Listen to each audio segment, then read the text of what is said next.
আমি চলে যাব কিন্তু স্বপ্নের দেশে। আমার তো শুধু তাই নয়, অনেকেরই এটা স্বপ্ন, মানে আমার তো স্বপ্ন পারলে বাস্তব হয়ে যাচ্ছে। আমি সেখানে চলে যাব। গেস করতে পারো তোমরা? আমি বলো তো কোথায় যাচ্ছি? থাক, অত বেশি সাসপেন্স দেবো না, বলেই দিই। আমি কিন্তু চলে যাচ্ছি এখন ভূস্বর্গ মানে কাশ্মীরে, আমাদের ইন্ডিয়ার টপ জায়গা, যেখানে আমাদের মানে একদম এত সুন্দর ভিউ, এত সুন্দর শুধু কল্পনাই করেছি, বাস্তবে এখন আমরা দেখতে চলেছি। আমরা কিন্তু সেই চলে যাব সেই ভূস্বর্গে, মানে পুরো জান্নাতে। তোমাদের সঙ্গে পুরো ভিডিওটা শেয়ার করব, আর চেষ্টা করব আমি কিন্তু তোমাদের, আমি আগেও বলেছি এখনো বলছি, যতটা সম্ভব রিজনেবল প্রাইসে যেন আমি তোমাদের সঙ্গে ঘোরাতে পারি, আর সমস্ত মানে ইনফরমেশন দেওয়ার চেষ্টা করবো যাতে তোমরা চিপ রেটে মোটামুটি ঘুরতে পারো। সেই শেয়ার কিন্তু আমি তোমাদের সঙ্গে করে দেবো। যদি তোমাদের কোনো কিছু জানার থাকে সেগুলো কিন্তু অবশ্যই আমাকে কমেন্টে জিজ্ঞাসা করে নিও। আমি কিন্তু অবশ্যই তোমাদের সমস্ত প্রশ্নের উত্তর দেব।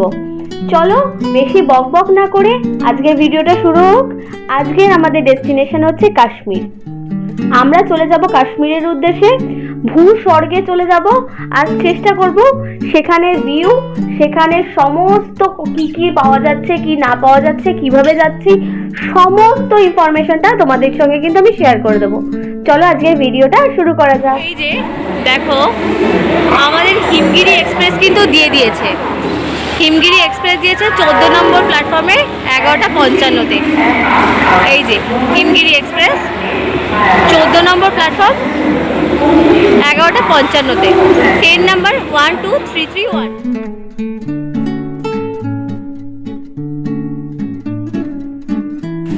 এই যে দেখো ট্রেনের এটা 3 টায়ার। এখানে সিটগুলো কিন্তু বেশ ভালো, পরিষ্কার পরিচ্ছন্নও রয়েছে, একদম পরিষ্কার। সিটগুলো বেশ সুন্দর, নতুন নতুন রয়েছে। ঠিক আছে, ট্রেনটা কিন্তু বেশ ভালো, কমফোর্টেবল জার্নি হবে।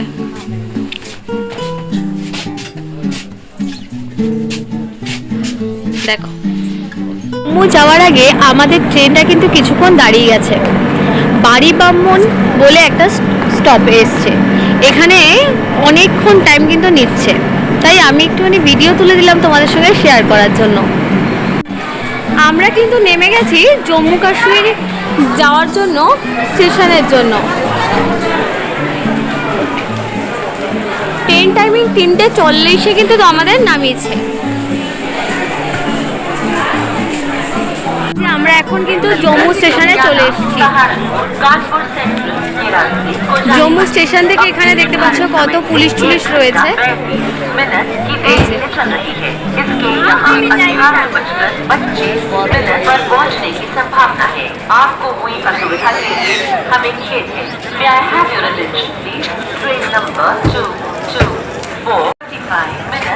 It is expected to arrive here at 18 hours 25 minutes. Inconvenience caused is deeply regretted. कृपया ध्यान दो। জম্মু নেমে তোমাদের কিন্তু প্রথম কাজ হবে সিম নেওয়ার। পোস্টপেড সিম যদি তোমাদের কাছে থেকে থাকে সেক্ষেত্রে কিন্তু তোমাদের সিম নেওয়ার কোনো প্রয়োজন নেই, কেননা এইখানে এসে আমরা কিন্তু প্রথম এসেই লক্ষ্য করলাম আমাদের ফোনে কিন্তু কোনো রকম টাওয়ার নেই। যদি তোমাদের কাছে পোস্টপেড সিম না থেকে থাকে তাহলে তোমরা কিন্তু এখানে এসে অবশ্যই একটা সিম এখান থেকে লোকাল কিনে নিও। এখানে কিন্তু স্টেশনের পাশে অনেক অ্যাভেলেবেল পাওয়া যাচ্ছিল সিম। আমরা কিন্তু সেই সিম নিইনি, কেননা সিকিউরিটি পারপাসের জন্য আমরা কিন্তু একটা দোকান থেকে, পুরো রেপুটেড দোকান থেকে আমরা কিন্তু আমাদের পছন্দ মতো সিম নিয়ে নিয়েছিলাম।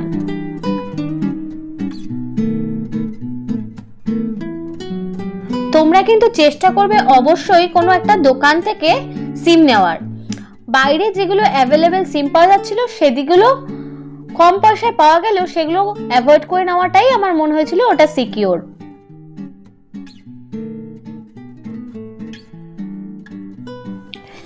এরপর আমরা কিন্তু চলে গেলাম আমাদের গাড়ি কিন্তু আবার চলতে শুরু করলো। এবার আমরা প্রথম দিন কিন্তু আমরা যাচ্ছি পেহেলগাঁওয়ের দিকে। জম্মু থেকে আমাদের পেহেলগাঁও যেতে কিন্তু অনেকটা সময় লাগবে, মোটামুটি তাও 5-6 ঘন্টা তো অবশ্যই। দুপুরে লাঞ্চ না হওয়ায় তাই আমরা কিন্তু একটা দোকানে দেখে দাঁড়িয়ে লাঞ্চটা সেরে নিলাম। পেহেলগাঁও ঢুকতে ঢুকতে কিন্তু আমাদের প্রায় রাত্রির 11টা বেজে গিয়েছিল, আর রাস্তাঘাট ছিল পুরো ফাঁকা। তোমরা চেষ্টা করবে যত তাড়াতাড়ি সম্ভব কিন্তু সেখানে পৌঁছাবার। এই যে পেহেলগাঁওয়ে যে রুমটাতে আমরা রয়েছি, এই হচ্ছে সেই রুম। এই রুমে কিন্তু বেশ সুন্দরী কাঠের তৈরি। রুমে রয়েছে একটা পাখা, দুটো চেয়ার, এইটা হচ্ছে আমাদের বেড, যে নর্মালি যেরকম থাকে, ঠিক আছে। আর এই যে মিরর, আর টিভির ব্যবস্থাও রয়েছে, আর রয়েছে একটা ছোট পাখা। এই রুমে কিন্তু রয়েছে দুটো চেয়ারের পাশাপাশি একটা ছোট্ট কিন্তু টি টেবিল, ঠিক আছে। আর এখানকার বাথরুমটাও কিন্তু বেশ আমার পরিষ্কার পরিচ্ছন্নই লেগেছে, একদম গিজারটাও রয়েছে, পরিষ্কার পরিচ্ছন্ন বাথরুম। তোমরা চাইলে কিন্তু এখানে এসে থাকতেই পারো।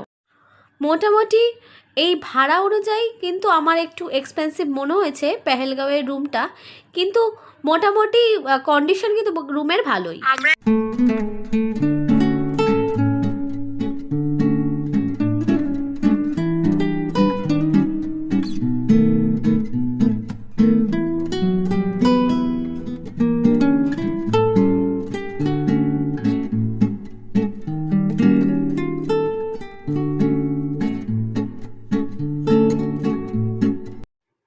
আমরা কিন্তু দুটো রুম নিয়েছিলাম, আমরা 4 জনের জন্য আমাদের দুটো রুম নিতে হয়েছিল। পার রুম ভাড়া পড়েছে কিন্তু 2200 টাকা করে। পেহেলগাঁওয়ে কিন্তু রুম ভাড়া অনেকটাই বেশি। 2200 টাকা পার রুম হলে আমরা দুটো রুম নিয়েছি, আমাদের কিন্তু 4400 টাকা পে করতে হয়েছে।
পেহেলগাঁওয়ে গিয়ে আমি তো তোমাদের সঙ্গে আমাদের হোটেল থেকে ভিউ শেয়ার করলাম। এবার তোমাদেরকে শেয়ার করার পালা আমি পেহেলগাঁওয়ে কী কী ঘুরতে গেলাম। আজ কিন্তু আমি চলে যাচ্ছি পেহেলগাঁওয়ের সাইট সিনে। পেহেলগাঁও সাইট সিন করার জন্য কিন্তু তোমাদের ওখানকার লোকাল গাড়ি বুক করতে হবে। তোমরা যে গাড়ি করে বুক করে এখানে এসছো, সেই গাড়িটা করে কিন্তু ওরা অ্যালাউ করবে না। এই জন্য কিন্তু তোমাদের যে গাড়ি বুক করতে হবে, তোমরা কিন্তু সেটা চাইলে তোমরা যে হোটেলে থাকছো সেই হোটেল থেকেই কিন্তু সেই গাড়িগুলো নিতে পারো। আর কিংবা তোমরা লোকাল জায়গা থেকেও কথাবার্তা বলে তোমরা কিন্তু পছন্দ মতো গাড়িগুলো বুক করে নিতে পারো। পেহেলগাঁওয়ে তোমাদের কিন্তু সেই যে লোকাল গাড়িগুলো, এগুলো কিন্তু বিভিন্ন প্রাইসে পাবে। তোমরা তোমাদের বাজেট মতো সেই অনুযায়ী তোমরা কিন্তু এখানে গাড়ি বুক করে নেবে। আমি সব থেকে কম গাড়ি, যেটা সব থেকে কম প্রাইসে গাড়ি ছিল, আমি কিন্তু সেটাই বুক করেছি। এটা আমরা গিয়েছিলাম 4 জন, আমাদের কিন্তু সেই গাড়িতে 2100 টাকা পড়েছিল। আমরা যে গাড়িটা বুক করেছিলাম সেটা ছিল ইকো গাড়ি। তাহলে কিন্তু আমাদের পার হেড গাড়িতে কিন্তু পড়লো 525 টাকা করে। পেহেলগাঁও সাইট সিন কিন্তু খুবই সুন্দর, তোমরা কিন্তু চেষ্টা করবে অবশ্যই পেহেলগাঁওয়ের সাইট সিনটা রাখার, কেননা এখানের দৃশ্য কিন্তু রাস্তার নর্মালি যে যাবে না, যে রাস্তার দৃশ্যটা সেটাও কিন্তু অপূর্ব সুন্দর। আর তাছাড়া তো সাইট সিনের জন্য যে কোনো ডেস্টিনেশনে যেখানে যাচ্ছ সেটা তো সৌন্দর্য আছেই।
আমরা কিন্তু ক্যাফেটেরিয়াতে যাইনি, কেননা আমার বাইরে থেকে এর ভেতরে কিন্তু সেরকম খাস কিছু মনে হয়নি, তাই আমরা এখানের জায়গাটাই কিন্তু ভালো করে ঘুরছিলাম।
তোমরা যদি চাও তাহলে এখানে এসে কিন্তু তোমরা হর্স রাইডও করে নিতে পারো।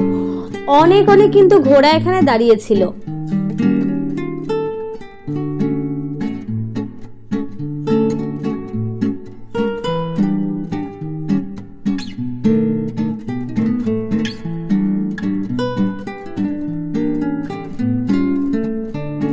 আরু ভ্যালি থেকে আমাদের গাড়ি কিন্তু ছুটে চললো চন্দনবাড়ির দিকে।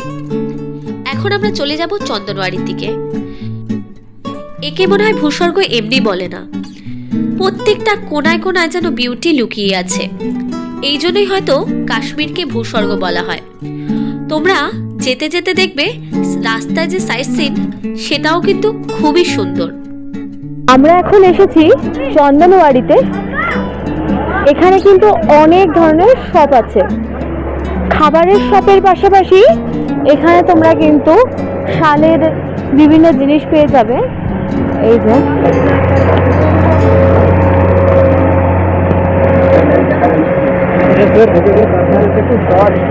শালের টুপি, শালের দেখো জ্যাকেট ফ্যাকেট সব কিছু পেয়ে যাবে। চন্দনবাড়িতে মোটামুটি ঠান্ডা, খুব যে বেশি এখানে আপাতত ঠান্ডা সেটা নয়। এখানে বিভিন্ন ম্যাগনেট পাওয়া যাচ্ছে। सर फ्रेश मैंगो ये कितने का है? कौन सा सर? जाएगा 1000 रुपये, जाएगा 600 रुपये।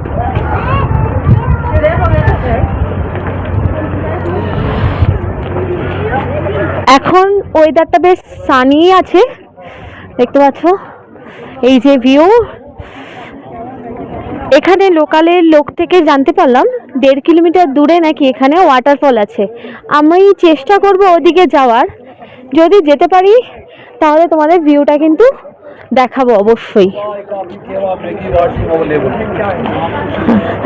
এখানে কিন্তু চা কফি খাওয়ারও ব্যবস্থা রয়েছে। এই যে এখানে শাল ঠালও কিন্তু পাওয়া যাচ্ছে, তোমরা কিন্তু এখান থেকে শাল ঠালও কিন্তু কালেক্ট করে নিতে পারো। এখানে কিন্তু অনেক ধরনের জুয়েলারিও তোমরা অ্যাভেলেবেল পেয়ে যাবে।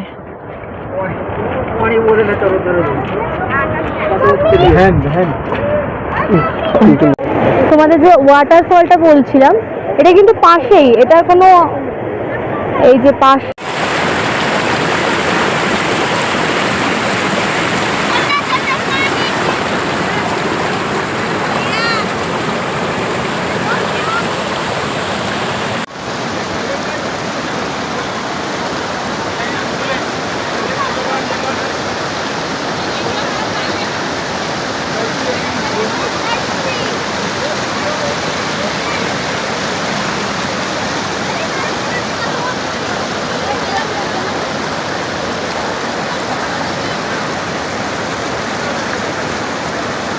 এখানে কিন্তু এই যে গ্রিন অ্যাপেল আর রেড অ্যাপেল দুটো দিয়ে জুসও হচ্ছে। এই যে জুস দিয়েছে, জুস কিন্তু পার কাপ, এই পার কাপ কিন্তু 50 রুপিস, ঠিক আছে? 50 জুস আছে, জুসও কিন্তু তোমরা পাবে। এমনকি ভেজ মোমো, চা, কফি এখানে সব কিছু অ্যাভেলেবল আছে। আমরা এখন চলে এসেছি কিন্তু এখানে একটা কফির জায়গা, এখান থেকে আমরা কফি নিয়ে নেব। এখানে কফি কিন্তু পার কাপ 40, আর যদি চা হয় পার কাপ কিন্তু 20। এখানে সুন্দর বসার জায়গাও কিন্তু রয়েছে, আর এমনকি এখান থেকে দাঁড়িয়ে কিন্তু তোমরা ভিউ উপভোগ করে নিতে পারো। এরকম দুর্দান্ত সুন্দর ভিউয়ের সাথে 1 কাপ চা কার না ভালো লাগে বলো? এই যে দেখো পাশ দিয়ে কিন্তু নদী যাচ্ছে, ওয়াটারফলস আছে, পাশ দিয়ে নদী যাচ্ছে, আর তার পাশেই একটা ছোট্ট এরকম ধাবা মতো। এখানে চা কফি সব অ্যাভেলেবেল আছে, এমনকি পকোড়া তোমরা কিন্তু পেয়ে যাবে। আমরা কিন্তু পেহেলগাম থেকে ঘুরতে বেরিয়েছি, এটা সাইট সিনে। আমরা এখন এসছি বেতাব ভ্যালিতে। এই বেতাব ভ্যালিতে দেখতে পাচ্ছ কত সুন্দর করে গাছ ঠাছ লাগানো আছে, সুন্দর গাছ ফাছ লাগানো আছে। আর এখানে কিন্তু এন্ট্রির জন্য নিচ্ছে 100 টাকা করে, পার হেড 100 টাকা করে। সুন্দর ভিউ, একটা পার্কের মতো, বেশ তোমাদের আশা করি বেশ ভালো লাগবে। এটা কিন্তু পেহেলগামের মধ্যেই। আমরা যে গাড়িটা বুক করেছিলাম, তোমাদের বলেছি 2100 টাকা করে, সেই গাড়ি করেই কিন্তু আমরা এখানে চলে এসেছি। চলো আমি এখানে বাইরের ভিউটা আমি তোমাদের সঙ্গে শেয়ার করছি। দেখো কতটা সুন্দর, পাশের সাইডে কিন্তু সুন্দর পাহাড় রয়েছে, আর এখানে সুন্দর গাছ লাগানো আছে, এক্সট্রা করে সুন্দর সুন্দর ফুল গাছ পর্যন্ত লাগানো আছে। মাঝখান থেকে রাস্তা, তোমাদের আশা করি ভালো লাগবে। এখানে কিন্তু জলের মধ্যে ঘোড়াও রয়েছে, মানে জলের মধ্যে দিয়ে রাইড করে ঘোড়া করে নিয়ে যাবে। আশা করি তোমাদের ভালো লাগবে। চলো ভিউটা দেখাই এখানটা কিরকম। এই যে দেখো, দেখতে পাচ্ছ ভিউটা, জাস্ট দুর্দান্ত। সুন্দর সুন্দর ছোট ছোট গাছ রয়েছে, পাহাড় রয়েছে, একদম ভীষণ ভীষণ সুন্দর ভিউ। দেখো, দেখতে পাচ্ছ ভিউটা।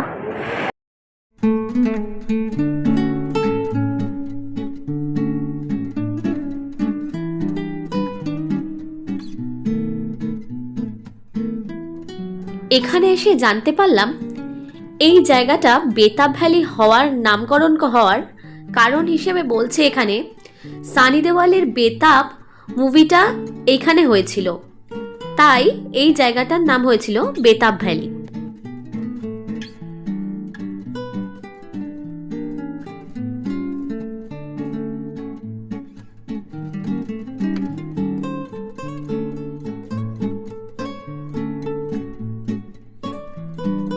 তোমরা কিন্তু ডিসেম্বরে প্রথম দিক থেকে এখানে আসলে পুরো এই জায়গাটা কিন্তু পুরো বরফে ঢাকা থাকে, এখানকার সৌন্দর্য আরও বেড়ে যায়।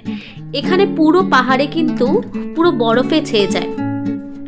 এখন যেটুকুনি সবুজ দেখা যাচ্ছে ওখানে কিন্তু পুরো সাদা হয়ে ঢেকে যায়।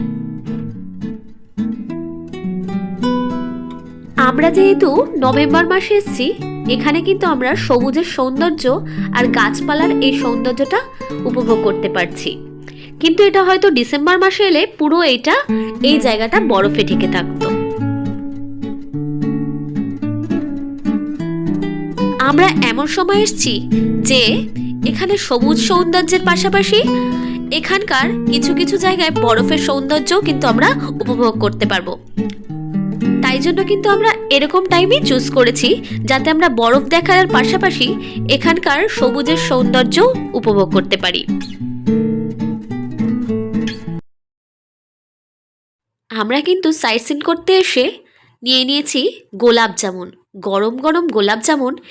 এই ঠান্ডার মধ্যে কার না ভালো লাগে, বাঙালি তো ভালো আমার লাগবেই, মিষ্টি আমাদের প্রিয়।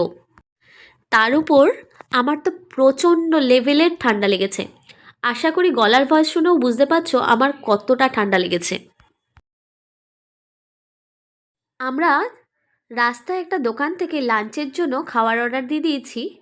নিয়েছি 2 প্লেট ভাত, রুটি, সবজি, মিক্স ফ্রুট সবজি নিয়েছি, পনির নিয়েছি আর ডাল নিয়েছি। এটাই কিন্তু আমরা 4 জন ভাগ করে খেয়ে নেব। আমরা কিন্তু এই গোটা ট্যুরে কোনো রকম মাংস জাতীয় কোনো খাবার কিন্তু অর্ডার দিইনি। চেষ্টা করেছি ভাত, ডাল, মিক্স ফ্রুট সবজি, পনির আর কিন্তু মাছের ওপর পুরো ট্যুরটা করার। এবার আসি খাবারের কোয়ালিটিতে। এখানকার লোকাল যে দোকানগুলো দিয়ে খাবার খেয়েছি সেগুলোর টেস্ট কিন্তু খুবই ভালো লেগেছিল। আর পনির তো কোনো কথা হবে না, পনির তো আমাদের ভীষণ ভালো লেগেছিল। এখানে যতবার আমরা পনির খেয়েছি, পনির টিক্কা খেয়েছি বা যে কোনো পনিরের আইটেম খেয়েছি, প্রত্যেকটা খাবার কিন্তু দুর্দান্ত ছিল। আর মিক্সড ভেজিটেবল যেগুলো খেয়েছিলাম, সবজি ভাত, সেগুলোও ছিল দুর্দান্ত। তবে এখানকার লোকাল দোকানগুলোতে স্পাইসি খাবার কিন্তু বেশি পাওয়া যায়।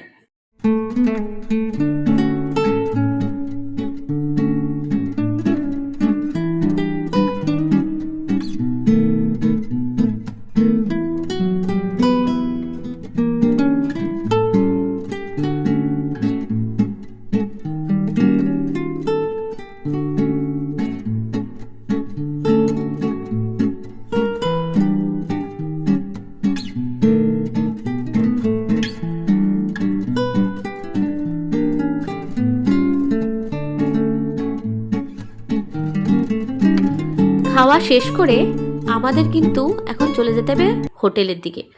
হোটেলে জিনিসপত্র সমস্ত গোছানো ছিল। সেখান থেকে আমাদের যে গাড়ি ভাড়া করে এসেছিলাম সেই গাড়ি করে আমরা চলে যাব কিন্তু এখন শ্রীনগরের দিকে। পেহেলগাঁও থেকে বেরোনোর আগে আমি কিন্তু পেহেলগাঁওয়ের রাস্তাটা বেশ ভালো লাগছিল, এখানে এরিয়াটাও খুব সুন্দর ছিল, তাই জন্য এখান থেকে কিন্তু নিজে পায়ে হেঁটে কিছুক্ষণ ঘুরে বেড়ালাম।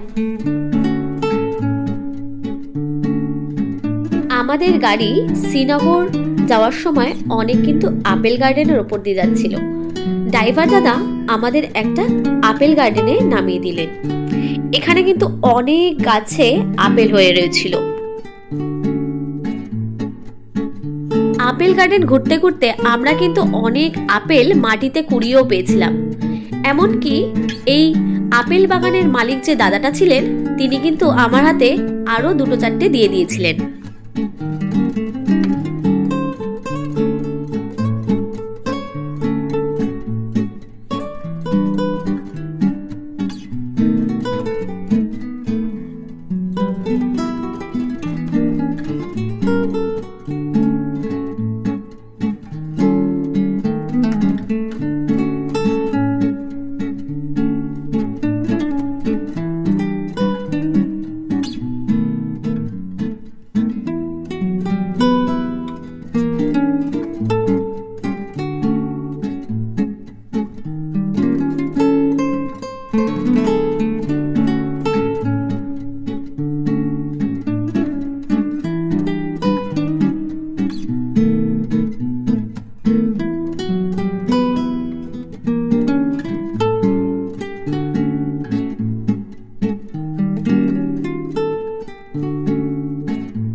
চলে এসেছি আমরা শ্রীনগরের ডাল লেকে।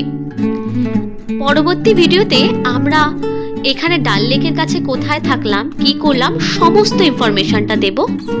শ্রীনগরে আমরা কোথায় ঘুরতে গেলাম, কোথায় খেলাম, সম্পূর্ণ ইনফরমেশন দেব। সোনমার্গ, গুলমার্গ কিভাবে যাচ্ছি, কত বাজেট নিচ্ছে, সেখানে গিয়ে কি হলো, সম্পূর্ণ ইনফরমেশন থাকছে। অবশ্যই আমাদের সাথে থেকো। আর আমার চ্যানেলটা কিন্তু অবশ্যই লাইক আর সাবস্ক্রাইব করে আমার পাশে থেকো, যাতে আমি নতুন নতুন ভিডিও দিতে তোমাদের কাছে অবশ্যই তাড়াতাড়ি পৌঁছে